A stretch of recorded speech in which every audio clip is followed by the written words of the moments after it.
abantu khona abantu mfethu greatness yabo ikwazi ukufika every time they are going through fires.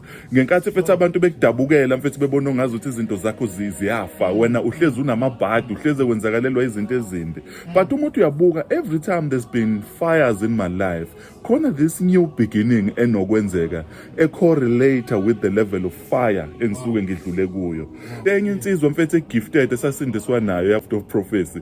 Lensizwa vuma yangibizela eceleni, kubhlungu mfethu kunzima ngalendlela exakile, yangibizela eceleni yathi mfethu ngiyaxolisa lento engizoyisho mfethu I believe comes from God. Wasekhotha mfethu ivesi lika John 12:24. Lithi leli verse, unless a grain of wheat falls on the ground and dies, it only remains a seed. But if it dies, it produces many seeds and fruits.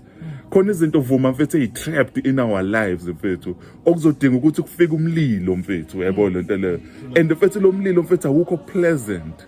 You know, asisho ukuthi lo mlilo asiye kuona ngabomu, lo mlilo uzofika uthanda ungathande. But when this fire comes mfethu, it releases a greatness. Abantu abaningi vuma mfethu they ngiyayibabuka abantu mfethu bebonga uNkulunkulu ngeministry uNkulunkulu angifake kuyo. Each and every ministry enginayo mfethu, I can trace it back kuma fires that I had to go through mfethu.